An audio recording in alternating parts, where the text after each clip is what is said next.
This is a demo of a robot face. I'm using Paradise Silver, which I think is a really great silver. It's thick, it goes on smooth, and it's really shiny and metallic. And I just outlined where my sponge marks were, but I added some sharp edges to kind of control where my sponge marks were. You want to use sharp edges when doing robot stuff. It's very geometric, so I'm making my mouth here geometric, just following my regular mouth line, but putting some hard edges there and outlining my eye in a more of a rectangular fashion. And then you can do some extra edging that's more of dotted line, I guess. These are indentations in the metal. I'm just making a U shape and then blending it inwards and then re-outlining the U shape.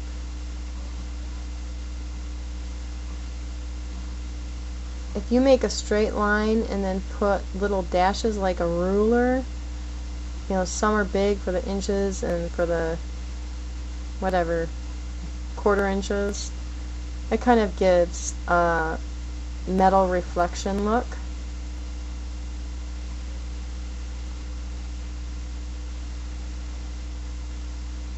And I'm just filling my eye in with black. You have total control over the shape of your robot face. It doesn't have to blend into your hairline or your cheekbone. You can use the mask technique like this by drawing the outside edge of the robot, and then you can fill in the entire black or the back area where your skin is with black.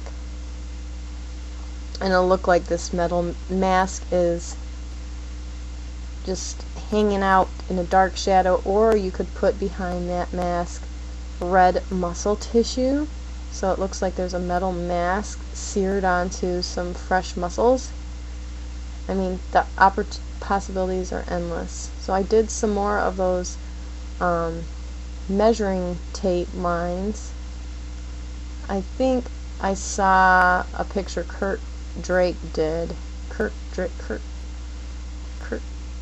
Drake from the Wolf Pack did using that kind of line work. And then I'm just hardening these lines to make them more pointy and less flower petally, since that is like the way my hand usually wants to make a edging, is that flower petally look. And then you can make a tubular shape by making arches all following the same direction, like an N or a U curve. And now I'm just trying to add some dimension to that nose. And for my lips, I'm just making a black rectangular hole.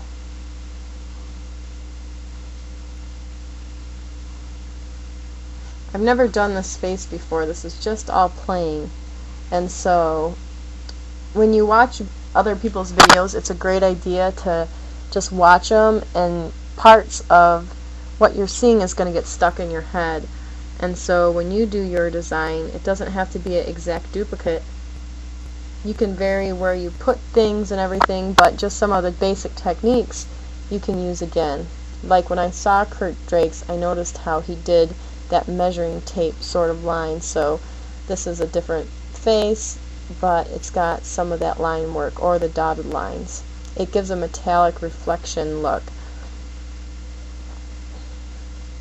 Now I wanted to put a French mustache on here, but I resisted and just put a shadow under my nose because that's sticking out, as you can see.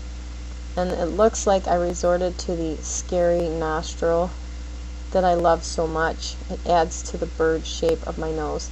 Here I decided I want to put some bright lights in this robot face, so I loaded a daughter sponge with yellow, then rolled the edge in orange, and then the other edge in a little bit of red.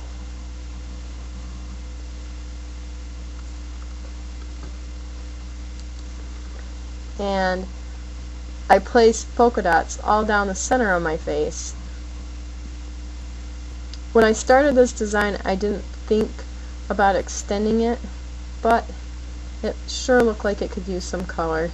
So the polka dot daubers make great futuristic looking things. They make great suns, planets, and if you add them, small ones or big ones, to a design, you automatically get this intergalactical feel.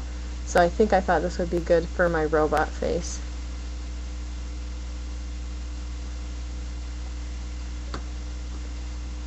Now I'm just going to speed through here and fill all my cracks in. I made an error and I didn't record the next side of my robot face. So after you see me fill these cracks in so painfully, I am going to have